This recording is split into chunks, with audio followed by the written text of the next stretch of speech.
Welcome back to Smut and Steady Podcast. I'm Natalie. I'm Amanda. And today we are talking about the Lightlark series.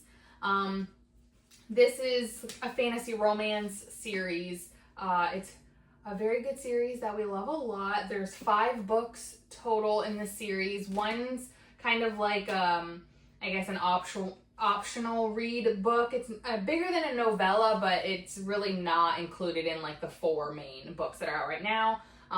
The last book definitely left on a cliffhanger, so there's going to be more to the series, but we're just going to talk about these books. So the first one is Lightlark, and I'll read the back of it, and then we can briefly and broadly discuss.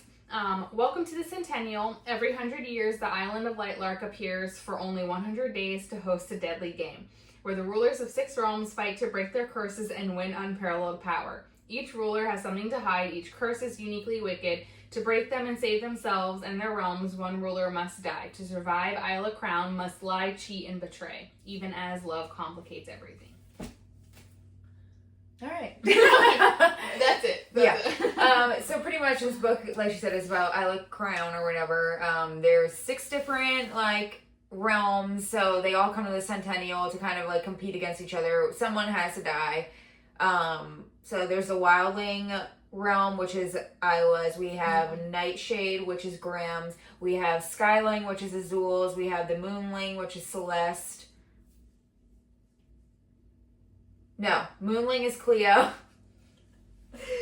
Starling is Celeste. And then the Sunling, the Sunling was Oros. Yeah. So pretty much the main characters that we mostly focus on, all 6 of them get covered. They all have different curses, which we're not going to get into because I remember some of the curses. I couldn't tell you in detail which one was which. When you read all of these books, and it's been months and months since you read these, everything blends together. Oh, yeah. So it's really hard making these videos and getting really specific and not talking about something that happened later on. Happened in the second book because it all merges together because it's like one big story and plot.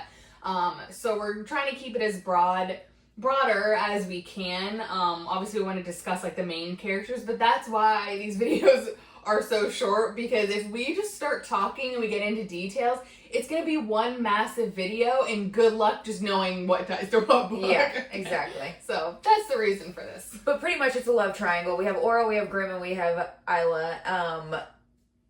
She comes in here, she has no powers. She's good friends with Celeste. Then she meets Grimm, which Grimm, she has no idea who she is. She just knows that people from Nightshade or whatever, they're bad people. That's pretty much the gist of that.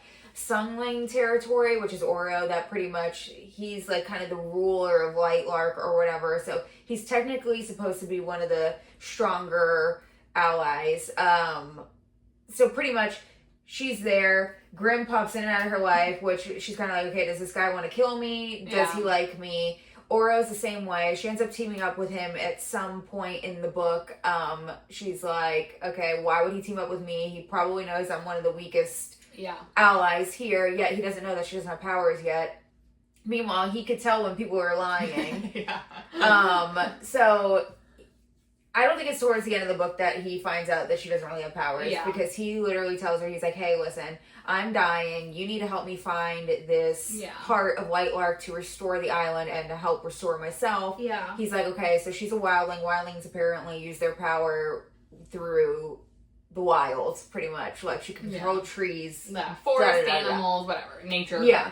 So he brings her with her. They kind of don't like each other in the beginning because he's kind of giving her very tough love type thing. And he's sitting there and he's like, what the hell? Why are you not using your powers? You're getting beat up, almost dying, and I'm helping you. He almost comes off as big brother, in the beginning, where it's just you should do this, and why aren't you doing that? And you're like, you're annoying. Yeah, so just pretty much, they tit for tat. So you're like, okay, is she gonna end up with this guy? Because every book is enemies to lovers, pretty much. So it's kind of all right, so they're starting off as enemies. We know about Grimm, but it's not there yet. Yeah.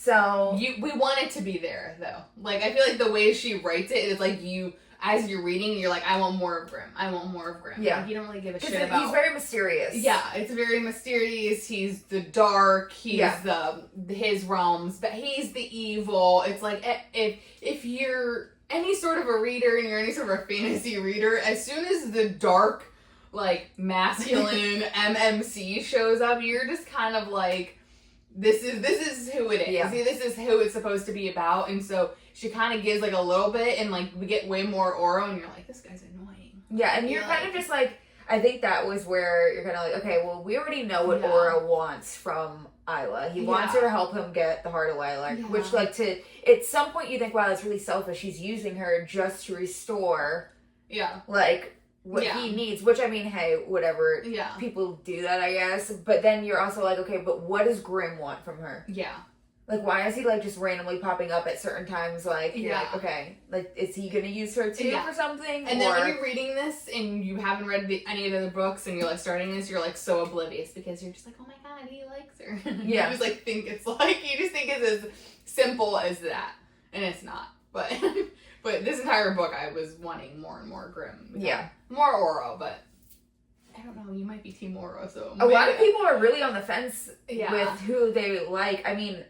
As the books go on and on, like she was saying, like, it's hard to talk about, like, a certain book without blending some of the other ones into it. As it goes on and on, you learn more about Oro, you learn more about Grimm. And when we talk about the later books, we'll be able to go into more detail about, like, things because obviously stuff has, like, happened. But in, like, the first, like, 2 books at least, it's very hard to get specifics because it's, like, there's just so much information after and there's so much information. But when you read that last book or 2 books or whatever, it's like you get so much more. It all just like blends together. Like you don't know. You're like, you know that. Sorry, there's a bug in here. You know the storyline, but you don't know when it meshed together. Like you don't know when it happened exactly, but you know it has happened. So I mean, we're not going to say like exactly what happens at the end of the book because if you haven't read this, you technically could watch this video. I mean, we're just kind of like we don't want to do But I feel like a lot of our videos are very, very big spoiler alert. Yeah. But, like, very much huge plot twist. Huge plot twist. Betrayals. Triangle. Like, it's very good. You learn a lot. You end up knowing at this book who she chooses at the end, which that's not technically her choice. Yeah. Well, it is her choice at the end of this book. But yes. Throughout the series, it might change a little. Yes. So. And when you read it, you'll understand why in this moment she made that decision. And again, it like obviously because there's more books, it leaves like on a cliffhanger, and you're like, what the hell just happened? Yeah. In, like the last 100 pages, they throw a lot of information at you. But I think I gave this book like 4 stars. I think it was really good in the fact that number one, the book itself looks really pretty. The artwork on it is really nice. The coloring. I feel like also for a book that's only 400 pages, there was a shit ton of world building in the beginning, but then there was also a bunch of action that wasn't world building. So I'm like, how did you fit all of that into 400 pages? Yes, I don't know. Balance. And she kind of does that with all of her books. Like, all of her books, none are, like, really massively. Yeah. She kind of keeps them, and you read them, and you're like, a lot happened in the book. So she does well with that, with writing. I will say, though, it was hard in the beginning because you're learning about all the 6 different realms and all the curses that go against them, and you're just sitting there, and you're like, okay, wait, this guy's what realm, and this guy has this curse, and you're, like, reading, and you're like, okay, what curse does this person have? Because I don't remember. Yeah. But, it was a good book. It was so good. So 10 out of 10 recommend, and we'll see you guys in the next video.